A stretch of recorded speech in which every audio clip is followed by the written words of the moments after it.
ipagahiwaton buwas nga adlaw, imahe ni Senyor Santo Niño, magalibot sa 7 ka distrito sa syudad sang Iloilo.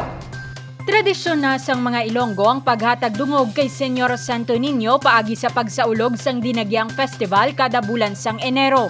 Isa sa mga ginabantayan nga aktibidad amo ang Ati Tribe performances, pagsadsad sa downtown area kag food festival.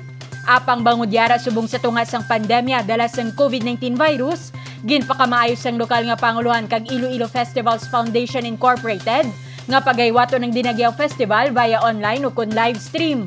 Bilang panaadman kay Senyor Santo Niño, buwas nga adlaw magahiwat man sang religious motorcade nga magalibot sa 7 ka distrito sa syudad sang Iloilo. Friday 1 o'clock, nasugod din sa aton na San Jose Parish Church, no? Kaga magalibot din sa aton sa City Hall.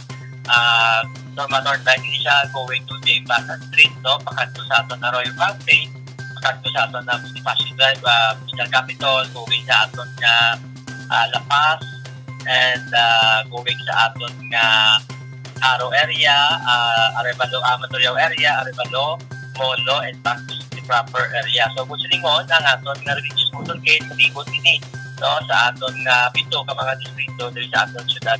Ginatagman ni Kunlo nga limitado lang makaupod sa motorcade bangod sa strikto nga mga pagsulundan nga ginpatuman sa syudad. Ang maupod sa aton religious motorcade, no, amo lang hindi ang mga pili sa aton nga IFI nga committee, kaya limited lang, no, hindi na pwede pa dahil makaupod kaya because ara kita sa new normal. Ang aton nga city government sa manto ni Mayor Jerry Tranyas, itastar ang aton mga dalanon nga agyan ng ating ruta, no, mag-deploy kita sa mga personnel para na mag-assist sa traffic flow sa agyan sa ruta sa aton nga religious parade, no, ang aton na pulisan, araman, compliance team naton, and ang aton nga traffic management division. Dugang man sini nga ang religious motorcade posible magadugay sang 3 tubtub 4 ka oras. Gani may pahanungdom si Kunlo sa publiko.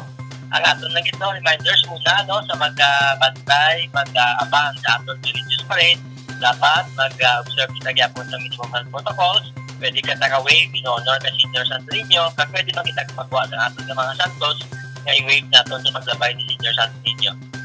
Subong ay kadwa na nga tuig nga paghiwat sang Iloilo Dinagyang Digital kag pila sa mga aktibidad ang sarang malantaw online paagi sa social media page sang Iloilo Dinagyang, Iloilo City Government, Facebook page ni Mayor Jerry Tranyas kag GMA TV6. 3 ka adlaw na lang kag paghiwato na ang Iloilo Dinagyang Digital 2022 nga may tema nga padayon Iloilo upod kay Senyor Santo Niño.